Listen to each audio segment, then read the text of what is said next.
world, you don't need to be worrying about people's friendships, but you're in a world where over 60% of people say they're lonely at work every single day. And when they're feeling lonely and disconnected, that is affecting your bottom line. That is affecting what you're trying to accomplish, your mission in the world. And wouldn't it be great if you didn't have to worry about that? I'm with you on that. But the truth of the matter is, this is a really fun problem we get to solve. And if we can help your people feel more connected, more supported, more seen, if we can empower them to actually build healthy relationships that make them excited to come to work, that make them feel like somebody's got their back, like that is to your benefit.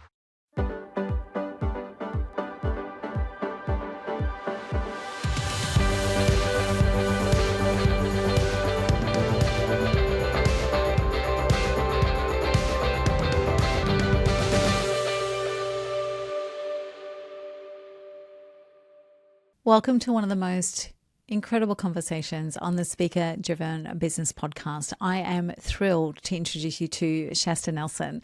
Now, Shasta Nelson is an expert in the power of friendships and belonging, and she brings it with a lens that is rich and deep, and this conversation explores navigating being almost a maverick, not just a thought leader, but navigating how to actually bring something to corporate attention, which is seen as fluffy and sometimes feminine. Her latest book, The Business of Friendship, is superb. She is a 3-time author. She is a professional keynote speaker from the USA. And this conversation is one that I'm inviting you to settle into and to experience the warmth, the openness, and the transparency of a woman who is often described as the Brené Brown of friendship. I am so thrilled to welcome Shasta Nelson to the next conversation on the Speaker Driven Business Podcast. Welcome, Shasta. Thank you so much. It's an honor to be with you. I'm so looking forward to this morning. But first of all, for our audiences who may not know you, where in the world are you literally right now? I am in the United States, in California, up in Northern California, up in the foothills outside of Tahoe. And it's just absolutely beautiful here. It's just lovely. And I do a lot of traveling for my work, so this is kind of my sanctuary and the place I come home to. Oh, I love that. And I love so much about Northern California. It's one of my favorite places to go. How has that place shaped you in this last year or so? Well, boy, there's so many ways to answer that. The United States is going through all kinds of stuff. So yeah, that is shaping us, the conversations we're having, the anxiety, the apprehension that we're feeling, for sure. It's very palpable for so many of us in so many ways. California has, we've gone through a bunch of fires in Southern Cal lately. I mean, it's just kind of feels like a rough time right now. And I've had a very good last year and wonderful, like protected feeling myself, but my heart goes out to so many people, and we're so all interconnected that it's hard to live with all of the dualities of life. So feeling all of that, feeling all of that. And actually, I think it's almost incredible. It's a almost perfect segue into the work that you do, because your work is about connectedness and loneliness and all of that sort of stuff. So I've come to know this pathway that you've forged in the last few years around loneliness, and particularly at work. Can you share with the audience a little bit more about your work and where it started and where it's gone to for you? Because it's quite a unique perspective. Yeah, I mean, it's looking back, it's so funny to just watch all the different iterations of it, but it is so true. We just keep evolving and changing. I mean, I started off as a pastor way back in the day, so trained with my Master's of Divinity degree, and I kind of jokingly refer back to those years as kind of my laboratory of like, what does it mean to belong, and how do you build community, and like, what does it take how long do you have to keep coming before you feel like you're connected and you belong? And so it was such a great laboratory for asking so many questions. But I also realized from there that I wanted to go beyond the walls of a religion or a church, and just really, this is something I'm so passionate about. So stepped out of that 15, 20 years ago and started just coaching. And it was in that coaching space that I kept hearing this common theme of loneliness. And what's so interesting is it was really a different definition of loneliness that I had often pictured. Like, a lot of us picture lonely as somebody who doesn't have friends. And the truth of the matter is, most of us have friends, and yet we're still lonely because the depth of the relationship isn't there, or we're not really confiding, or we don't really feel safe, or they don't feel supportive, if they're not consistent enough. So it was really in that space that I started studying, like, what is it about our friendships that we aren't talking to each other about these things, and they're hiring a coach instead. So like, that was really my way into like the friendship piece of it. And then I started a website for one of the first friendship matching sites for women to make new friends. And I did that for a good 7 years of just kind of helping match women up all over the United States in friendship. And it was in that space that I got to do so much research and so many surveying and so many conversations and so many events and so many facilitated things where you just start realizing like, wow, it's actually not that we have a hard time meeting each other. It's that we don't know what to do with the people once we've met them. Like we've all met plenty of people that we like, but we actually don't know how to become friends with each other, So it just kind of has evolved. And from there, that's really where I started writing my books. And so I've written 3 books since then. And then my most recent iteration is in the workplace, and really realizing that most of us, our number one reason why we feel like we have a hard time making friends is we're so busy and we don't think we have time for friends. And the truth of the matter is, it benefits us to have friends at work because that's where we spend most of our time. It's the closest thing we had to like school when we were kids, but it actually really benefits the employers for us to have best friends. Like we are more engaged, we have less turnover, fewer accidents, less absenteeism, more productivity, like more collaboration, more psychological safety, like all the things employers want. If we feel connected and have best friends at work, that goes up for them. So my most recent book was like why we need friends at work, basically the business of friendship.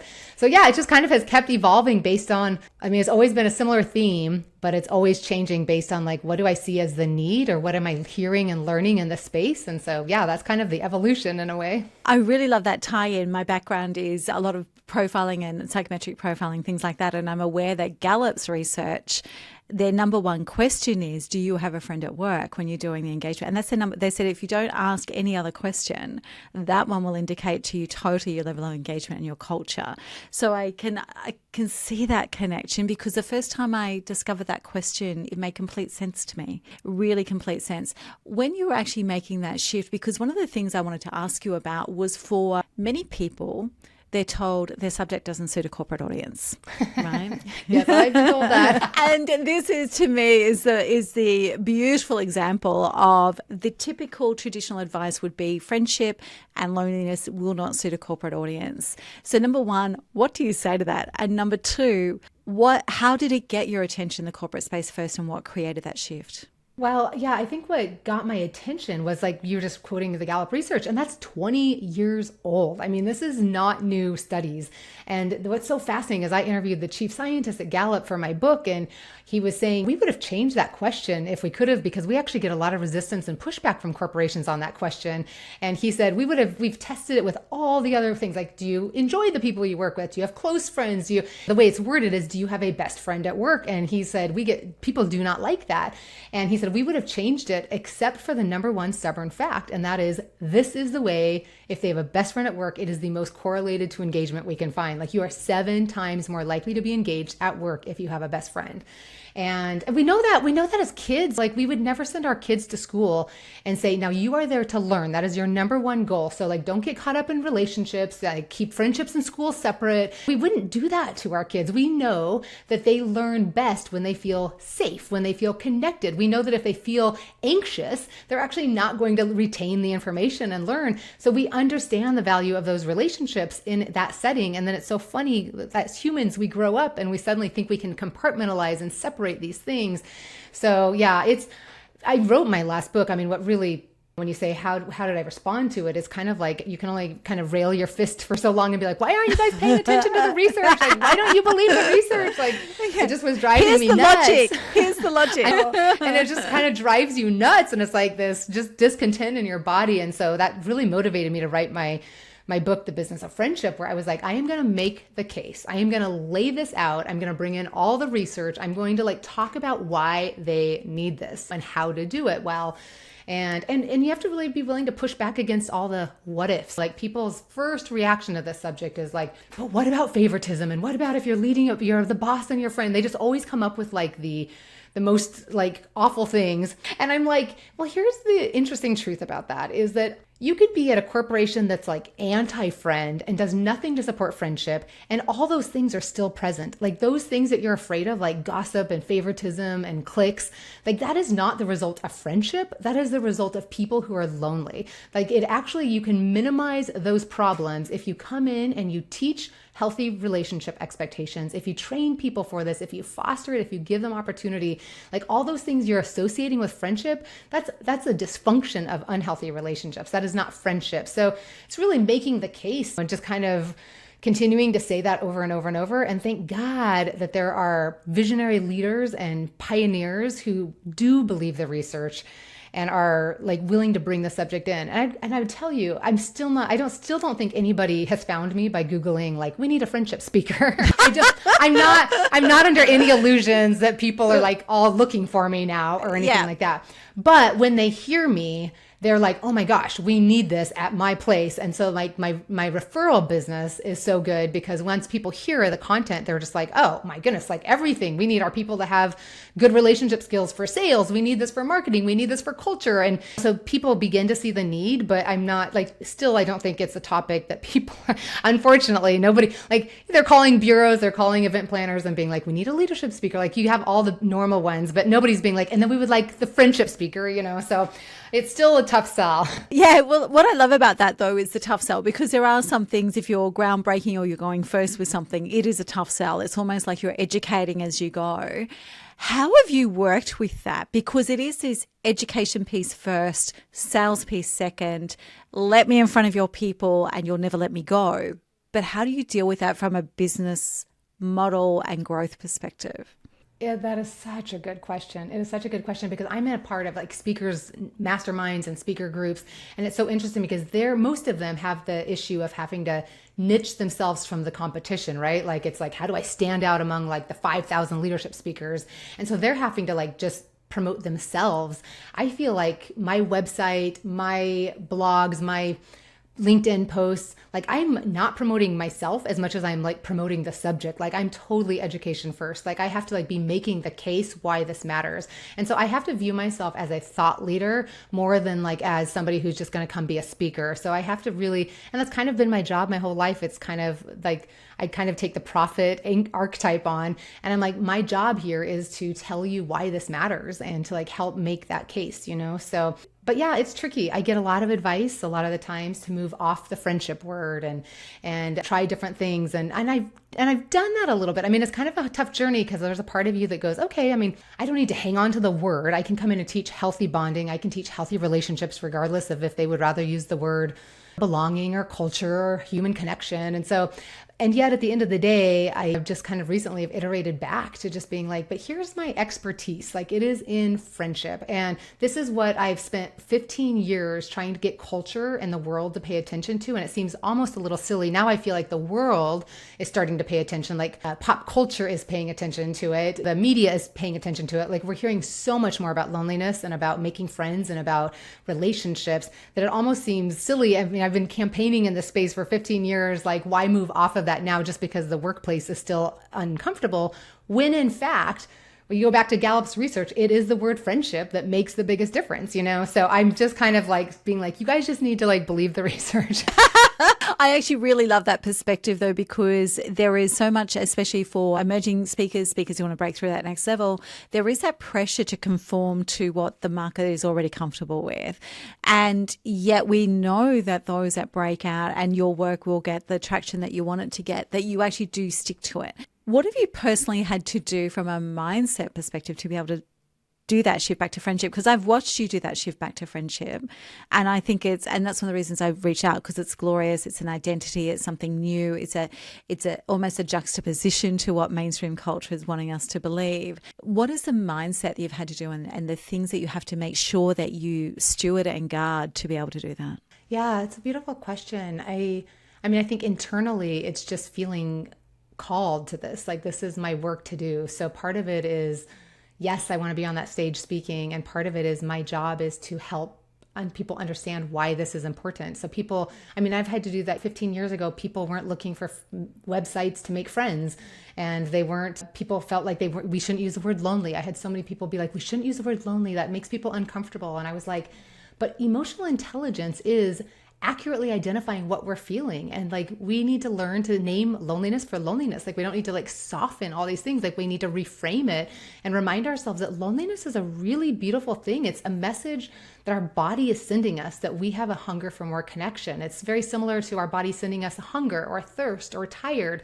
Like, these aren't things to be ashamed of. They're things to be like, oh, that's interesting. My body is like sending me a message. I wish I had somebody to call right now. I feel disconnected. I want to belong to this group. And like, does that feel good? No. I mean, it doesn't feel good to be tired. It doesn't feel good to be hungry, but we need to know that we are those things, because if you don't name the feeling, the need, you're less likely to know how to go get that need met, and just so much of my work, I feel called to be a teacher and somebody who's helping put that in front of people, even if they're not thinking about it yet or looking for me. So part of that is a mindset of just conviction and a sense of work to do in this world. But yeah, from a more pragmatic point of view, I think it's like, I'd be curious to know if you've observed anything watching from afar or anything like that you think I've done. But yeah, from a pragmatic perspective, I was just going to say, I think it's like having to be patient and compassionate with everybody else. And I sometimes can come across, I can feel myself, like even here, just being like, just believe the research. Like, I can hear myself being kind of just very, I've been in it for so long. So I have to be super patient and realize that for a lot of people, this is the beginning. This is brand new. And still, I'll tell you, Jacqueline, like almost in front of every audience I speak in front of, I still start off when I get brought on stage, they introduce me. I almost always start off with like, okay, they're always saying, Shasta, loneliness and friendship. And everyone's kind of clapping. And I kind of get up there. I'm like, okay, let's be honest for a second. Like, raise your hand if you've ever been to a keynote or a training or a workshop on loneliness. And like, no hands go up, and I make a joke about it and everybody just laughs, but I mean, not a single hand. I'm like, okay, what about friendship? Maybe one hand, usually no hands. And you just realize like the privilege side of what I'm doing is that every time I'm in front of an audience, this is the first time they're hearing about this. So I don't have to worry that I have to have like really unique content that stands out from like the 500 other talks they've heard on the subject. Like, I am their foundation for this. Like, the upside is that I get to be the one who's helping bring this home for them, which is such a beautiful honor and such a beautiful gift, So, I mean, I'm standing in front of physicians. Here in the United States, we have a U.S. Surgeon General that's declared loneliness as one of our number one public health issues, and that's actually a global issue. And then we have healthcare, which is our second loneliest industry. And yet I'm in front of healthcare and doctors, and it's like, they have never had training on this. This is like our number one public health issue, and they still haven't even talked about loneliness and relationships, really. So it just goes to show the need is so, so, so high. And so that kind of fuels me. Like, I've just hit the tip of the iceberg. There's still so much to do. Yeah, I really love that. And you say that you're coming out on stages, it's nearly almost always the first time they've had a keynote or training on this. What do you notice shifts in them during that time? Yeah, I mean, I don't think most of us walk in thinking, oh, I'm lonely, or oh, I need friends. As soon as I start redefining loneliness to be like, you know what, most of us, we know plenty of people, but we don't feel known by a few. Most of us are tired of interaction, but we don't have enough intimacy in our lives. Most of us don't need to just spend our lives meeting more people, but we want to feel more met by the people that we've already met. And when you start kind of naming that, when you kind of start saying, you know what, most of us, we have friends, we have a social network, but we have to ask ourselves, like, do I have the relationships in my life that leave me feeling really loved, really seen, really supported, really connected? I mean, you just look out at that audience and you can just see like people wiping tears. You can see heads nodding. You can see them just locked on. And I know I've got them. I'm like talking to their hearts. Like, I know them, and so they can come in and be kind of like, I don't know if I need this, or I don't know why this is relevant to me. But as soon as I can start talking about like what that feels like and what that means, and then you bring in all this, I bring in a lot of data. I bring in a lot of stats. Like at the end of that section, like everybody is like, oh my gosh, this is the most important thing in the world, So, I mean, it's so fun. That's one of the joys, isn't it, of being a speaker, is like you get to take people on this journey and you get to like take them on these steps. Like, that's just so rewarding. Shasta, you mentioned earlier that you started in ministry and divinity and those sorts of studies. How did you actually develop your voice? Because you would have developed in the first part with that as foundations, and then you would have had to actually find your voice in a whole new way. So I'm kind of curious, the foundation part of it, and then how you found it as you were leaving ministry and coming into, I guess, mainstream world. You're such a fun interviewer, such thoughtful questions. Like, this is the fun. Yeah, you know what pastoring did so well for me is we had to basically write a new keynote every single week, right? So we had to deliver a new keynote so when people are just like, oh my goodness, I have to write a new keynote this year, I'm just like, I used to have to do one every single week. And we had to be an expert on all the subjects, right? We didn't just get to like pick one theme that we were going to like dive deep on. We had to like in a yearly calendar, make sure we're covering all the topics. So that was a beautiful place for really recognizing, finding my ability to like speak and to connect and my stage presence and all of that. But yeah, you're asking really beautiful questions. I mean, coming out of that and then trying to start being a speaker in a different context. Like, it's one thing to be a speaker where you get to like build a relationship with an ongoing audience every single week, and they're going to come whether no matter what your topic is, they just are coming or not every week. It's really different to have to like market and to advertise and to actually have sell tickets or like have, them choose whether they're highlighting you at the conference, because whether that's going to get people in the seats. Yeah. So that's a great question. I mean, I think it didn't feel hard. I felt like I just took my passion, and probably it was the same passion then. It was like, I wanted to help people feel like they belonged in that church, and then just like changing the language, but you always do that. You change your language based upon the audience you're speaking to, but it's the same message, right? So in some ways, I felt like I was like leaving this pastoral duty and doing something totally different. And a couple years later, I looked back and I was like, I'm saying the same stuff, but using very different language. But in both cases, I'm being like, our relationships are what matter the most at the end, And so like I can use much more sources now, and I don't have to like tie everything back to like a certain ancient literature, but I can like bring in all the research. But it's really validating that my whole life I've just had this very similar theme, and I've just kind of changed languages and changed audiences, but that's kind of the fun part of it. Yeah, absolutely. And also why I think we're seeing this richness come through with what you're presenting to the world now as well, because this is not something you've just picked up in the last season. Shasta, I'd love to know, I'm kind of curious, what's the most interesting piece of advice or feedback you've ever had since you went into the professional speaking vein? About being a speaker? And your identity and brand, the words that you use, because that's obviously something for you. Yeah. Well, so some of the feedback I've gotten that's been like, I haven't always known what to do with, is that my subject can feel fluffy and it can feel very feminine and it can feel very girl. And so I've had feedback from speaker bureaus and from agents who are just like, we just need something a little more hard about you. And I'm like, what does that mean? And they're just like something just a little bit like, and I think that's a hard thing for me, because my topic is like, I come at it from a very data heavy perspective. My topics never, like, if you're in my audience, I don't treat this fluffy. Like, mine is very science backed. I'm like, here's the framework, here's the science, here's what we know here. So it doesn't feel light, but it's like trying to figure out I think that's a really interesting thing about who we are and then how others perceive us, and like trying to figure out our brand. So yeah, I think, and trying to be like, I want to stay authentic, but trying to figure out what does it look like to be harder or to be a little bit more provocative, and it's interesting. Having a male come talk about the same subject just feels different and feels more revolutionary, or just has a different feel to audiences than like having a woman. So I'm kind of battling this like feminine energy with a feminine topic, and I don't do it in a feminine way, but like trying to figure out how to kind of say that. So I would love your feedback on that. That's interesting. It's actually something that I almost want to workshop it with you at some point. I would love it. Because you actually, I've seen your work, or I've been witness to it, and you're right.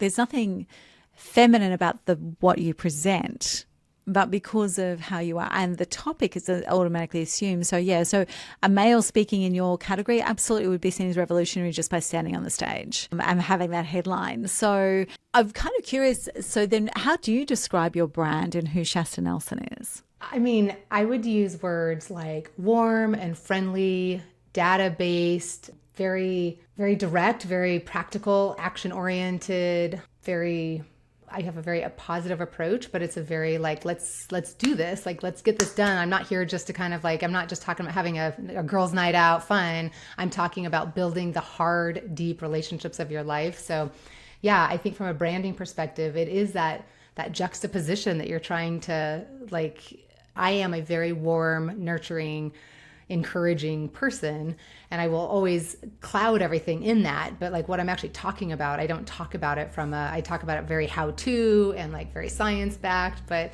yeah, so trying to find a brand that kind of encompasses those things, or trying to kind of land on that. It's actually my initial thing is just to own the juxtaposition and find a way to bring that through. We're working with someone at the moment who is an Air Force pilot who now trains the fighter jet pilots. She's a woman doing that. And her side hustle, and I know she won't mind me talking about it, she's been all over our socials. Her side thing is she's a burlesque dancer and a burlesque instructor.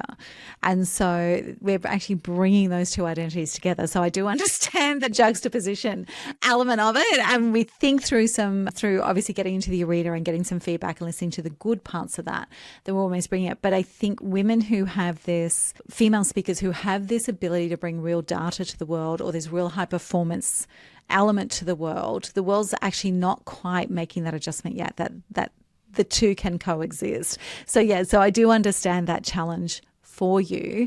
Yeah. The banner of my website right now, I have it saying, trust the data, relationships are everything, so just trying to kind of be right off the front end, like that there's this sense of like the data, and kind of like still making my case. And you hear me say that all the time, like just believe the research. So it's like in line with me. But yeah, I'm kind of experimenting with that. But I certainly feel like the brand for me has been sometimes the feeling of throwing spaghetti against the wall. It's a wall. And yeah. I think there's an element though, when you actually are a true thought leader, which is as speakers, we sometimes have challenges with that label of thought leader. But when your work is actually quite revolutionary and what you're doing is genuine thought leadership, I think there is a lot of, we can't actually nail the brand. We can't actually, because it's education first, the market doesn't actually know what box to put you in. And so there is an element of that I think we have to get comfortable with the discomfort of never really nailing it, because the world doesn't have a box for us yet. It's true. Right. It's true. And yet that doesn't mean the work's any less important. Yeah. And that has been hard. Like I work with a lot of bureaus, and when they have an event planner, call them. The event planner normally has categories, right? And kind of boxes that they want to check. And we want somebody who's AI, and then we want somebody who's leadership, and then we want somebody who's like a motivational. And I have to make the case. It's my job to make the case to a bureau who might be trying to sell me, or to a client directly, like why you should think of me when you think of culture, why you should think of me when you think of health and well-being, why you should think of me when, we're talking leadership. But that's hard because I kind of fit into so many of the categories, and yet none of the categories, right? So there isn't this like relationship category, even hardly, certainly not like friendship or work friendship category. But yeah, so it's having to make the case, like, why is this a leadership issue? And how do I come at leadership from a different angle than you might be tired of hearing? Or why, like if we can judge the health of any relationship between any two people based on how they practice the 3 requirements of relationship, a culture of an organization is nothing but the relationship of the group. And so we can also judge the health of that culture based upon how the same 3 requirements. And so can we look at your culture and look and see what are the areas that we can strengthen your culture based upon what we know from the science of relationships, but I have to make the case of why talking about friendships at work is a culture issue. So it takes a few extra steps, and I have to be educating my bureaus in such a way that they can turn around and hopefully think of me when somebody calls and says culture speaker, because I'm probably not the top 3 culture speakers, because that culture itself is not my expertise. But thinking about how you're building a culture of relationships and a culture that people feel seen and supported and appreciated and safe, that's my specialty. But yeah, there's certainly a lot of having to be a teacher and a motivator and just continuing to put that stuff out there. I wonder, and it's not something we've got time to have a conversation with at the moment, but one of the things that I see works quite well is when we're able to shift to a psychographic of the decision makers. So rather than the category, what is going on inside their minds? So what is it the problem? So we talk about what is the problem we solve, and when you ask that question, that's where you go, well, I'm this category, this category, this category. But there will be a common psychographic through them of the point where internally, sometimes unconsciously, they're searching, and there's this point of frustration that will be common across all of them as to that's the moment that when they're receptive to someone like you. And that will cross leadership, that will cross culture, that will cross all of the things, that health and well-being, because it's that point of, I'm starting to, even if I haven't said it out loud to anyone yet, what we're looking for is, we're at this point, and it's this point of frustration where all of a sudden they hear you, it's slightly different. They hear about you and it's slightly different. And they're like, maybe she's got our answers, right? So it's that psychographic that's quite often unspoken. So if you can work through to find that, you will find the thing that unlocks, because then the pitch also speaks into what they're thinking, not into the speaker that they want, the categories. And that may also require an approach where you are really good at being pitched to C-suite and boards, and they're telling their event managers that they need Shasta next. But that's just something to consider. I would be going to the psychographic. And that's a really hot tip for everybody out there who's a little bit off center and doesn't fit a category. And for our there's audience, more and more of us, I think. I think there there's more and more is topics that are so relevant and our workplaces need. And I know a lot of people struggle with this, and it's trying to find that place where, where's the need, where does the zeitgeist kind of like speak into this, and then how do I kind of speak their language in such a way that I'm still authentic to myself, but still also like comfortable to their world. So yeah. And because I'm also quite curious, is there a dominance of industry that's taking you up at the moment? Is there somewhere where they really love what Shasta brings to the table? Well, the healthcare is a great place for me right now. And once I get into a couple places, that's easier. The word of mouth is kind of pulling me in a lot there, and recommendations and referrals. Some really great HR leaders, like I'm getting brought in. So it takes kind of like a Walmart was one of my favorite clients. And it's like when you start getting into a corporation like that, where you've got an HR leader who's visionary, who believes the research, who's like, this is something that matters to us. I just noticed a month or two ago, KPMG, which is a global, huge finance investment, they did a friendship at work survey and they put it out on LinkedIn. And I was like, what is this? And so following up with, so when I'm starting to see some visionary leaders. And so it's almost more, it's like less industry and more to do with like where the right people are, and they're already in positions where they're like, I know this matters. I know that my people need this. I know that, and I kind of equate it to like, it's like a school. We have school lunch programs here in the States where it's like, we don't want kids coming to school hungry. We know they can't learn if they're hungry. And a school could say, well, it's not my job to feed them, but it's your job to teach them. And if they can't learn on an empty stomach, then like we need those programs. And I kind of say it's similar. Like it's, yes, in an ideal world, you don't need to be worrying about people's friendships, but you're in a world where over 60% of people say they're lonely at work every single day. And when they're feeling lonely and disconnected, that is affecting your bottom line. That is affecting what you're trying to accomplish, your mission in the world. And wouldn't it be great if you didn't have to worry about that? I'm with you on that. But the truth of the matter is, this is a really fun problem we get to solve. And if we can help your people feel more connected, more supported, more seen, if we can empower them to actually build healthy relationships that make them excited to come to work, that make them feel like somebody's got their back, like that is to your benefit. So really helping kind of, when it's nice when we've got leaders in some of those places, like that's where I'm getting brought into.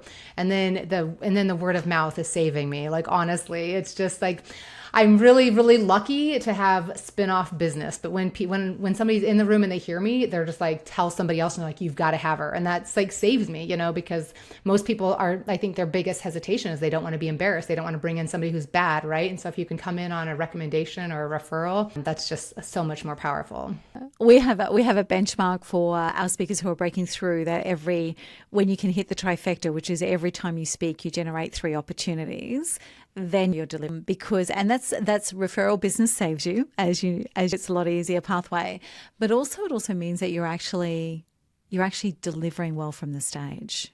And that's what I say to people. Yes, that's the benchmark, but it's actually not even about the money or the opportunities. It's like you are now at that. It's social proof. Yeah. It's validation. It's validation that what you're doing is landing. And I just got an email this morning from somebody who first heard me speak 6 years ago and just telling me how I've changed her life, and like since then her progression of like reading, and you're just like, wow. I mean, that's just amazing that one keynote could, like 6 years later, you get an email from somebody who just is like showing how her life is different from it. But that's the power, is like you get the validation, like this is landing. And I walk away from every audience and I'm just like, a lot of people come not sure they need me, or it's like not a subject that is like that they. But they're wondering why they're there. Yeah, but I can guarantee an event planner. I've been doing this long enough. I can guarantee an event planner. Like when everybody's leaving, they're going to be like, "Why has nobody ever taught me this before? Like, how did I not know this?" And that's just so validating. So yeah, it gives me a lot of confidence. So this is quite a journey, and you obviously have massive impact on your audiences. Is there a real highlight in this last 2 to 3 years? Like, let's forget about before that because we had an interruption. But in this last 2 to 3 years, is there a real highlight for you from a career and speaking perspective? Yeah, I mean, so many. I mean, just, the certain clients you get where you just, and then where the spinoff business obviously is there, we were talking about, from the feedback. I mean, I do love talking in the healthcare space. That is just so rewarding. Like, to me, that's the front lines to so much. Like, if we talk about this from a public health perspective, like if we don't have our healthcare people taking care of themselves and having the resilience that relationships brings for their own lives, but then also they're the ones facing the impact of everybody's loneliness in the hospitals. So from a highlight perspective, that's so rewarding. But it's amazing. I get brought in every once in a while to just even work on an offsite for a leadership team, and just sitting with 8 people and helping like create bonding, and like watching people who are like very buttoned up and like in their roles and in their titles, actually watching them start enjoying and laughing and feeling connected and knowing each other. Like, I kind of feel like a mad scientist in a lab. Like, I am making friendship. Like, it's like right before my eyes, like a little bit of this and a little bit of that. And it's like, it's all very like rewarding in that sense. One of the things you just touched on then, which we are really talking about a lot with community and clients and members at the moment, is you just touched on it. There's the big stage speaking, and then you also love these small offsites in a room with 8 people. What are the different ways that you show up as a speaker? There's the small intimate offsite, there's the big stage speaking. What are the things that are actually the channels that you use speaking to make a difference? Yeah, I mean, I am all about any and all of them, so I love, like, hospitals will often bring me in for a full day, like leadership and development day. And I love that. Like, when we have that kind of time together, you can do so much. You can just like, you have time for the Q&A, you have time for the activities, you have time for the speed friending, you have time for like the workshopping, you have time for all the stuff. Yeah. I facilitate speed friending. But so, yeah, I mean, I'm happiest when I get brought in for the whole day, but it's obviously not everything is going to be about that. And there's a lot of places where you're the opening keynote speaker and you've got 30 minutes, and your job is very different in 30 minutes than it is when it's all day long. Like, here it's my job to like make them feel the need and like convince them and inspire them to be like, oh my gosh, I want to do something about this, and give them enough practical steps that they feel like they've like are motivated to walk away. And like, that's all you can do, but that's like enough, And so it's really just knowing all the different formats. Like, I know my work so well that I could do it. I could do a 5 days of content, or I could do 30 minutes, or I guess given my TEDx performance, I proved I can do it in 16 minutes, but I wouldn't want to have to do that again. But yeah, I mean, I think everybody says that. I'm like, give me more time. Yeah. So I mean, all of the formats are different for different reasons, and they all feed me in different ways. There is something, for those of us who have experienced it, like something so fun about putting on the stilettos and going up on a huge stage and having all the screens behind you and looking out to just like seas and seas of people. Like, that is so fun. And there's something so much more fun about being in a room with 8 people where you're like talking and interacting and doing the questions and the transformation and the speed friending. And so you just I love it all. I love that. And it's also one of the things that I love is that you do all the different formats, right? Yeah. Because some people think it's just one narrow pathway. And I'm very big on, no, there's so many ways to actually enrich audiences. Yeah. And I'm getting my full fee next week for doing a breakout session for a large corporation. And I was kind of like, a breakout, okay, and like, that's fine. At first you're like, who are your keynote speakers? Like, and then you like hear the names of like the keynote speakers, and you're like, oh, okay, I'll be doing a breakout. I'll do a breakout. Yeah. Can I meet the keynote speakers, please? Exactly.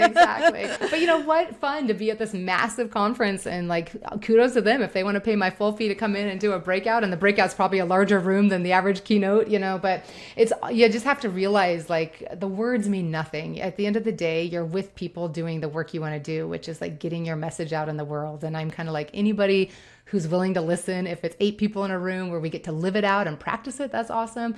If it's thousands of people where I just hopefully get you motivated, that's awesome too. But like we're getting to do our work. So what a privilege. Yeah, absolutely. It is a privilege. And we talk about privilege on the platform quite often. Shasta, we've got a few more minutes. What I'd love to ask is just some briefer questions. I know I've been putting you on the spot a bit. What has been your favorite stage from a big stage speaking perspective, from a keynote speaking perspective? And I know that's a hard question. It's like asking you to nominate a favorite child. Yeah.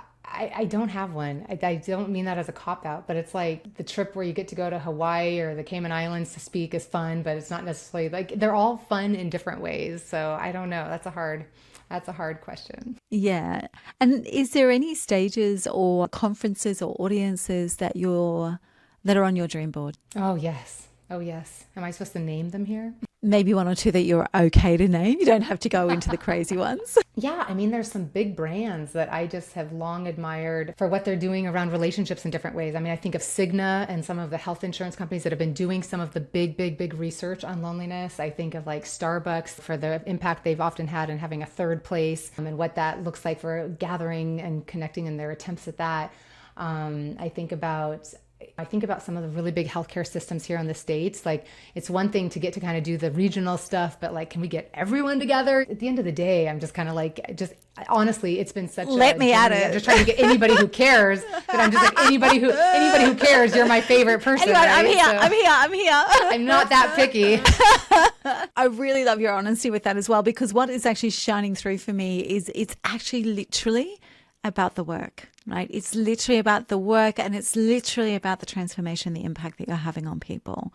And I really hope that our audience take that away, because you've landed that gorgeously. Shasta, as we wrap this conversation out, I'd love to know,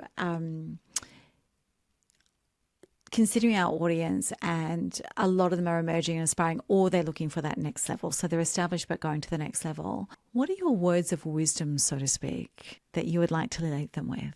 Don't give up. And I don't want to project my path on everybody else. Like my path was not an accelerated path. I did not learn. I should have, like it's like invest in your experts would be another good one. Like sign up for the coaching programs and the speakers communities and classes. Like I tried to kind of bootstrap it for a long time. And by doing that, I didn't know what I didn't know. And I didn't know like how much I should be charging, right? I left a lot of money on the table for a lot of years until I finally saw behind the scenes of like, we can charge what? And just being like, wow, like I had no idea. I mean, I remember back being excited about getting $500 but you can't make a living on that. And so you just start realizing like there's so much value in knowing the industry and knowing how to price yourself and who you need to know and the best way to get there. And even I bootstrapped so much, but I would give the advice of like, and this is where it's hard because we all have different resources. I didn't have a lot of money to like pour into a speaker's reel and into like all these fancy things. And I know a lot of people who've gone broke and then don't end up making their money back. But on the flip side of that, you also have to take those risks in yourself because there's so many audiences I could have been really great for, but I was charging so little and my assets were not impressive enough that those people would never have put me on their stages, even if I would have delivered and been amazing. And so you start realizing at some point it has less to do with how amazing I am or not, and has more to do with like, am I being found by the right people and positioning myself perfect? Yeah. So really making sure you have people to help you do that is really important. I don't think I did that well for years. Yeah, amazing. Shasta, thank you so much for the conversation today. It's been incredible. Yeah, thank you so much for the good work you're doing. And I wish I had you back in. I'm glad I have you now, but I wish I had you back then. Like it's a journey. Yeah. It is a journey. Shasta, thank you so much.